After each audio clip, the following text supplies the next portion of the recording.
ಅನುಷಾ ಅಂತ ಒಂದು ಹುಡುಗಿ IT ಕಂಪ್ನಿಯಲ್ಲಿ ಕೆಲಸ ಮಾಡ್ತಾ ಇರ್ತಾಳೆ. ಅವಳ ವಯಸ್ಸು ಹೆಚ್ಚು ಕಮ್ಮಿ 24 ವರ್ಷ.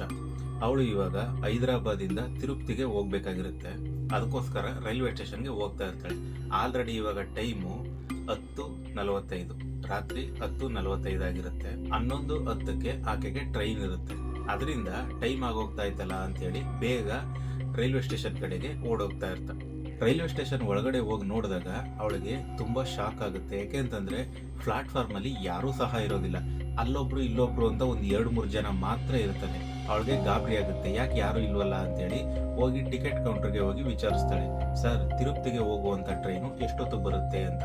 ಅದಕ್ಕೆ ಕೌಂಟರ್ ಅವ್ರು ಹೇಳ್ತಾರೆ, ಆಲ್ರೆಡಿ ತಿರುಪತಿ ಟ್ರೈನು ಹೊರಟೋಯ್ತು ಕಣಮ್ಮ, ಇವತ್ತು 20 ನಿಮಿಷ ಬೇಗನೆ ಬಂದು ಹೊರಟೋಯ್ತು ಅಂತ ಹೇಳ್ತಾರೆ. ಆದ್ರೆ ಸರ್ ಟ್ರೈನ್ ಇದ್ದಿದ್ದು 11:10 ಅಂತ ಕೇಳ್ತಾಳೆ ಅನುಷಾ. ಅದಕ್ಕೆ ಕೌಂಟರ್ ಅವ್ರು ಹೇಳ್ತಾರೆ, ಹೌದಮ್ಮ ನಿಜ, ಆದ್ರೆ ಇವತ್ತು ಪ್ರತಿಯೊಂದು ಟ್ರೈನಿನ ಟೈಮ್ ಬದಲಾಗಿದೆ, ಅದರಿಂದ 20 ನಿಮಿಷ ಬೇಗ ಬಂದು ಹೊರಟೋಯ್ತು, ಅದನ್ನ ನಾವು ಅನೌನ್ಸು ಮಾಡಿದೀವಿ ಅಂತ ಕೌಂಟರ್ ಅವ್ರು ಹೇಳ್ತಾರೆ. ಅನುಷಾ ಹೇಳ್ತಾಳೆ, ಸರ್ ನಾನು ನಾಳೆ ತಿರುಪತಿಗೆ ಹೋಗ್ಲೇಬೇಕು, ಯಾಕೆಂತಂದ್ರೆ ನಾಳೆ ನನ್ನ ತಾಯಿಗೆ ಸರ್ಜರಿ ಇದೆ ಅಂತ ಕೌಂಟರ್ ಅವ್ರಿಗೆ ಹೇಳ್ತಾರೆ. ಅದಕ್ಕೆ ಕೌಂಟರ್ ಅವ್ರು ಹೇಳ್ತಾರೆ, ನೀವು ಅರ್ಜೆಂಟ್ ಆಗಿ ಹೋಗ್ಬೇಕು ಅಂತಂದ್ರೆ ಬಸ್ಸಲ್ಲಿ ಹೋಗ್ಬೋದು ನೋಡಿ ಅಂತ ಕೌಂಟರ್ ಅವ್ರು ಹೇಳ್ತಾರೆ. ಅದಕ್ಕೆ ಅನುಷಾ ಹೇಳ್ತಾಳೆ, ಸರ್ ಈ ಟೈಮಲ್ಲಿ ಬಸ್ಗಳು ಸಿಗಲ್ಲ ಸರ್, ಅದಕ್ಕೆ ನಾನು ಟ್ರೈನ್ ಬುಕ್ ಮಾಡಿದ್ದು ಅಂತ ಹೇಳ್ತಾಳೆ. ಸರಿ ನಮ್ಮ ಬೆಳಿಗ್ಗೆ ತನಕ ಯಾವುದು ಟ್ರೈನ್ ಇಲ್ಲ, ನೀವು ವೇಟಿಂಗ್ ರೂಮಲ್ಲಿ ಬೇಕಾದ್ರೆ ವೇಟ್ ಮಾಡ್ಬೋದು ಅಂತ ಹೇಳ್ತಾರೆ. ಸರಿ ಅಂತೇಳಿ ಇವಾಗ ಅನುಷಾ ಏನ್ ಮಾಡ್ತಾಳೆ, ಅವ್ರ ತಾಯಿಗೆ ಫೋನ್ ಮಾಡಿ ಹೇಳ್ತಾಳೆ, ಅಮ್ಮ ಇವತ್ತು ಟ್ರೈನ್ ಮಿಸ್ ಆಯ್ತು, ನಾನು ಇವಾಗ ಬರೋದಕ್ಕಾಗ್ತಾ ಇಲ್ಲ, ಬೆಳಿಗ್ಗೆ ಹೇಗಾದ್ರೂ ಮಾಡಿ ನಾನು ಬರ್ತೀನಿ ಅಂತ ಹೇಳಿ ಫೋನ್ ಕಟ್ ಮಾಡಿ ವೇಟಿಂಗ್ ರೂಮ್ ಕಡೆಗೆ ಹೋಗ್ತಾಳೆ.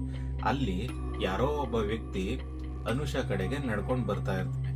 ನೋಡೋದಕ್ಕೆ ಸ್ವಲ್ಪ ಡಿಫ್ರೆಂಟ್ ಆಗಿ ವಿಚಿತ್ರವಾಗಿರ್ತಾನೆ. ಅವನಿಗೆ ಹೆಚ್ಚು ಕಮ್ಮಿ ಒಂದು 40-45 ವಯಸ್ಸಾಗಿರುತ್ತೆ. ಗಡ್ಡ ಮೀಸೆ ಉದ್ದವಾಗಿ ಬಿಟ್ಟು ನೋಡೋದಕ್ಕೆ ಸ್ವಲ್ಪ ಅನುಮಾನ ಬರೋ ತರ ಇರ್ತಾನೆ. ಅನುಷಾ ಹತ್ರ ಬಂದು, ಮೇಡಮ್ ನನ್ನಿಂದ ಏನಾದರೂ ಸಹಾಯ ಬೇಕಾ ನಿಮ್ಗೆ ಅಂತ ಕೇಳ್ತಾನೆ. ಅನುಷಾಗೆ ಭಯ ಆಗ್ತಾ ಇರುತ್ತೆ.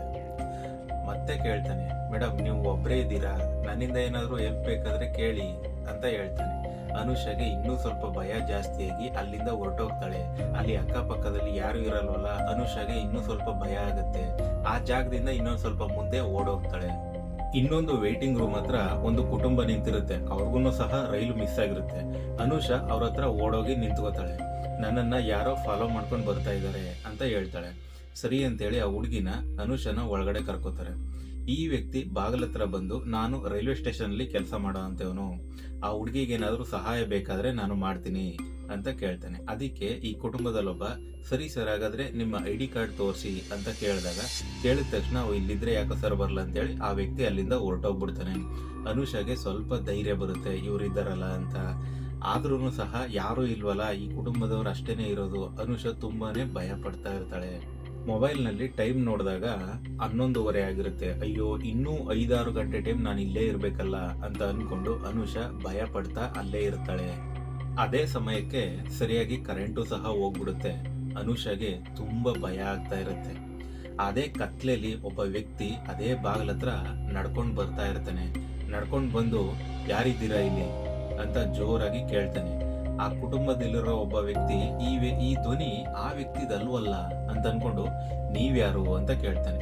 ಅದಕ್ಕೆ ಆ ವ್ಯಕ್ತಿ, ನಾನು ಸ್ಟೇಷನ್ ಮಾಸ್ಟರ್, ಕರೆಂಟು ಇನ್ನೊಂದು 10-15 ನಿಮಿಷದಲ್ಲಿ ವಾಪಸ್ ಬರುತ್ತೆ, ಆದ್ರೆ ನೀವು ಎಲ್ಲೂ ಸಹ ಒಬ್ಬೊಬ್ಬರೇ ಹೋಗ್ಬೇಡಿ, ಎಲ್ರೂ ಗುಂಪಾಗಿ ಒಂದೇ ಕಡೆ ಇರಿ, ಇಲ್ಲಿ ಪ್ರಯಾಣಿಕರಿಗೆ ತೊಂದರೆ ಕೊಡ್ತಾ ಇದ್ದಾರೆ ಅಂತ ನಮಗೆ ಸುಮಾರು ಕಂಪ್ಲೇಂಟ್ಗಳು ಬಂದಿದೆ, ನೀವು ಯಾರೂ ಸಹ ಬೇರೆ ಕಡೆ ಹೋಗ್ಬೇಡಿ, ಇದೊಂದೇ ಕಡೆ ಇರಿ ಅಂತ ಹೇಳಿ ಅಲ್ಲಿಂದ ಹೊರಟೋಗ್ತಾರೆ.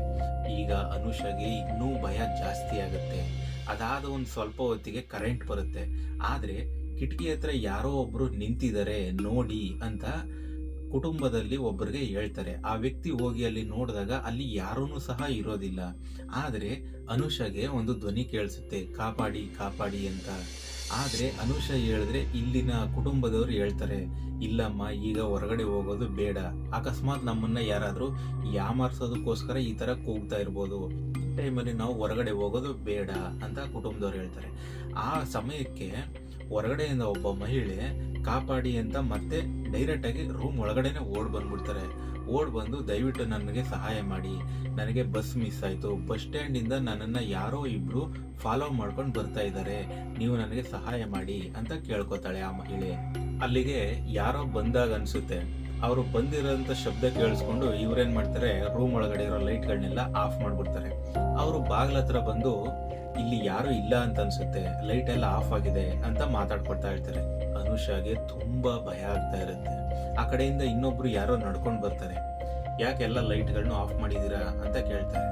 ಅವಾಗ ಅನುಷಾಗೆ ಸ್ವಲ್ಪ ಧೈರ್ಯ ಬರುತ್ತೆ. ಇದು ಸ್ಟೇಷನ್ ಮಾಸ್ಟರ್ ವಾಯ್ಸ್ ಇದು ಅಂತೇಳಿ ಅಲ್ಲಿ ಏನೇನು ನಡೀತೋ ಎಲ್ಲವನ್ನೂ ಸಹ ಹೇಳ್ತಾಳೆ. ಪಕ್ಕದಲ್ಲಿ ನೋಡಿದ್ರೆ ಯಾರೂ ಸಹ ಇರೋದಿಲ್ಲ. ಅವಾಗ ಸ್ಟೇಷನ್ ಮಾಸ್ಟರ್ ಹೇಳ್ತಾರೆ, ನಾನು ಅವಾಗಿಂದ ಇಲ್ಲೇ ಸುತ್ತಾಡ್ತಾ ಇದ್ದೀನಿ, ಇಲ್ಲಿಗೆ ಯಾರೂ ಸಹ ಬರಲಿಲ್ಲ. ನೀನು ತುಂಬಾ ಭಯ ಪಡ್ತಾ ಇದೀಯ, ಅದರಿಂದ ನಿನಗೆ ಆ ಥರ ಅನ್ಸಿರ್ಬೋದು ಅಷ್ಟೇನೆ. ಸ್ವಲ್ಪ ಆರಾಮಾಗಿ ರೆಸ್ಟ್ ಮಾಡು, ಆರಾಮಾಗಿ ನಿದ್ದೆ ಮಾಡು, ಬೆಳಿಗ್ಗೆ ಟ್ರೈನ್ ಬರುತ್ತೆ, ನೀನು ಆರಾಮಾಗಿ ಹೋಗುವಂತೆ ಅಂತ ಹೇಳಿ ಅಲ್ಲಿಂದ ಹೊರಟೋಗ್ತಾರೆ. ಹೀಗೆ ಅನುಷಾ ಮಲಗಿರ್ಬೇಕಾದ್ರೆ ಅನುಷನ್ನ ಯಾರೋ ಕೂಗ್ತಾ ಇದ್ದಾರೆ ಅಂತ ಅನ್ಸುತ್ತೆ. ಅನುಷಾ ಕಣ್ಬಿಟ್ಟು ನೋಡಿದಾಗ ಅಲ್ಲಿ ಯಾರೂ ಸಹ ಇರೋದಿಲ್ಲ. ಮತ್ತೆ ಅದೇ ತರ ವಾಯ್ಸ್ ಕೇಳಿಸುತ್ತೆ, ಅನುಷಾ ಬಾ. ಕಿಟಕಿ ಹತ್ರ ಹೋಗಿ ನೋಡ್ತಾಳೆ. ಆ ಮಹಿಳೆ ಈಚೆ ಪ್ಲಾಟ್ಫಾರ್ಮ್ ಅಲ್ಲಿ ನಿಂತಿರ್ತಾಳೆ. ಈಕೆಯನ್ನ ಕೈ ಸನ್ನೆ ಮಾಡಿ ಕೂಗ್ತಾ ಇರೋವಾಗ ಅನ್ಸುತ್ತೆ. ಅನುಷಾಗೆ ತುಂಬಾ ಭಯ ಆಗುತ್ತೆ. ಸರಿ, ಭಯ ಪಟ್ಕೊಂಡೆ ಅಲ್ಲಿಗೆ ಹೋಗ್ತಾಳೆ ಪ್ಲಾಟ್ಫಾರ್ಮ್ ಹತ್ರ. ಅಲ್ಲಿಂದ ಆ ಮಹಿಳೆ ಇನ್ನೊಂದು ಸ್ವಲ್ಪ ದೂರದಲ್ಲಿ ನಿಂತಿರ್ತಾಳೆ. ಯಾಕೆ ಅಲ್ಲಿದ್ದಾಳಲ್ಲ ಅಂತ ಹೇಳ್ಬಿಟ್ಟು ಅನುಷಾ ಅವಳ ಹತ್ರನೇ ಹೋಗಿ ನಿಂತ್ಕೊಂತಾಳೆ. ಅನುಷಾಗೆ ಇವಾಗ ಸ್ವಲ್ಪ ಭಯ ಜಾಸ್ತಿ ಆಗುತ್ತೆ. ಇವಳೇನಾದ್ರೂ ದೆವ್ವ ಇರ್ಬೋದಾ ಅಂತ ಹೇಳ್ಬಿಟ್ಟು ಕಾಲುಗಳನ್ನ ನೋಡ್ತಾಳೆ. ಆದ್ರೆ ಕಾಲುಗಳು ಸರಿಯಾಗಿ ಕಾಣಿಸೋದಿಲ್ಲ. ಹೆದರ್ಬೇಡ ಕಣಮ್ಮ, ನಾನು ಸತ್ತು 5 ವರ್ಷ ಆಯ್ತು ಅಂತ ಆ ಮಹಿಳೆ ಹೇಳ್ತಾಳೆ. ಅನುಷಾಗೆ ಇನ್ನೂ ಭಯ ಆಗುತ್ತೆ. ಸತ್ತೋಗಿದಾರ ಅನ್ಕೊಂಡು. ಅವಾಗ ಭಯ ಪಡಬೇಡ ಕಣಮ್ಮ, 5 ವರ್ಷದ ಹಿಂದೆ ನಾನು ಸಹ ಇದೇ ರೈಲ್ವೆ ಸ್ಟೇಷನ್ ಇದೇ ತರ ಬಂದು ರೈಲು ಮಿಸ್ ಆಗಿತ್ತು. ಅವಾಗ ನಾನು ಇಲ್ಲೇ ಇದ್ದಾಗ ಒಂದು 4 ಜನ ಕೆಟ್ಟ ವ್ಯಕ್ತಿಗಳಿಂದ ನನ್ನ ಪ್ರಾಣ ಹೋಯಿತು. ನಿನಗೆ ಆ ಥರ ಆಗಬಾರ್ದು ಅನ್ನೋ ಕಾರಣಕ್ಕೆ ನಾನು ಬಂದಿದ್ದೀನಿ. ನೀನು ಸ್ವಲ್ಪ ಹುಷಾರಾಗಿರು, ರೂಮ್ ಒಳಗಡೆ ಹೋಗಿ ಆರಾಮಾಗಿ ಮಲ್ಕೋ, ಯಾರು ಬಂದರೂ ಸಹ ಬಾಗಿಲು ತೆಗಿಬೇಡ ಅಂತ ಹೇಳಿ ಅಲ್ಲಿ ಒಳಗಡೆ ಹೋಗುವಂತ ಆ ಮಹಿಳೆ ಆ ಅನುಷಾಗೆ ಹೇಳ್ತಾರೆ. ಅನುಷಾ ರೂಮಲ್ಲಿ ಹೋಗಿ ಮಲಗಿರ್ತಾಳೆ. ಅದಾದ ಒಂದು ಸ್ವಲ್ಪ ಸಮಯಕ್ಕೆ ಯಾರೋ ಒಂದು 4 ಜನ ಬೈಕಲ್ಲಿ ಬರುವಂತ ಸೌಂಡ್ ಕೇಳಿಸುತ್ತೆ. ಬಂದು ಅಲ್ಲಿ ನಿಲ್ಲಿಸಿ ಬಾಗಿಲತ್ರ ಬಂದು ಯಾರಿದ್ದೀರಾ ಇಲ್ಲಿ ಅಂತ ಜೋರಾಗಿ ಕೂಗ್ತಾರೆ. ಅದೇ ಸಮಯಕ್ಕೆ 4 ಜನರ ಫೋನ್ ಒಂದೇ ಸಲ ರಿಂಗ್ ಆಗುತ್ತೆ. ಆದ್ರೆ ಯಾರೂ ಸಹ ಫೋನ್ ಮಾಡಿರಲ್ಲ. ಅವಾಗ ಅವ್ರಿಗೆ ಒಂದು ವಾಯ್ಸ್ ಕೇಳಿಸುತ್ತೆ, ನೀವು ಈ ಜಾಗದಿಂದ ತಕ್ಷಣ ಹೊರಡಿ, ಇಲ್ಲದಿದ್ದರೆ ನಿಮ್ಮ ಗ್ರಹಚಾರ ಸರಿ ಇರಲ್ಲ ಅಂತ ಆ ಮಹಿಳೆಯ ಆತ್ಮ ಹೇಳುತ್ತೆ. ಆ ಧ್ವನಿ ಕೇಳಿಸ್ಕೊಂಡ ತಕ್ಷಣ 4 ಜನನು ಸಹ ಅಲ್ಲಿಂದ ಓಡೋಗ್ತಾರೆ.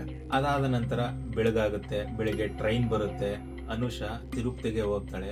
ಅವಳು ಹೋಗುವಷ್ಟರಲ್ಲಿ ಅವರ ಅಮ್ಮನಿಗೆ ಸರ್ಜರಿನೂ ಸಹ ಮುಗಿದಿರುತ್ತೆ. ಆವತ್ತು ಹಿಂದಿನ ದಿನ ಏನೇನು ನಡೆದಿತ್ತು ಎಲ್ಲವನ್ನೂ ಸಹ ಅನುಷಾ ಅವರ ತಾಯಿಗೆ ಹೇಳ್ತಾರೆ. ಅದಾದ ಸ್ವಲ್ಪ ದಿನಕ್ಕೆ ಅನುಷಾ ಮತ್ತೆ ಅದೇ ರೈಲ್ವೆ ಸ್ಟೇಷನ್ಗೆ ಹೋಗಿ ಆ ಮಹಿಳೆ ಬಗ್ಗೆ ವಿಚಾರಿಸಿದಾಗ ಆ ಮಹಿಳೆ ಹೇಳಿದ್ದೆಲ್ಲ ಸತ್ಯ ಅಂತ ಗೊತ್ತಾಗುತ್ತೆ. ಆಕೆ ಅಲ್ಲಿ ಪ್ರಾಣ ಕಳ್ಕೊಂಡಿರೋದು ನಿಜ ಅಂತ ಗೊತ್ತಾಗುತ್ತೆ. ಅವಾಗ ಆ ಮಹಿಳೆಗೋಸ್ಕರ ಅನುಷಾ ಒಂದು 5 ನಿಮಿಷ ಸೈಲೆಂಟ್ ಆಗಿ ನಿಂತ್ಕೊಂಡು ಮೌನವಾಗಿ ಪ್ರಾರ್ಥನೆ ಮಾಡ್ತಾಳೆ. ನಮಗೆ ಯಾರಾದರೂ ಸಹಾಯ ಮಾಡಿದ್ರೆ ಅವರನ್ನ ಯಾವುದೇ ಕಾರಣಕ್ಕೂ ಮರೆಯಬಾರದು.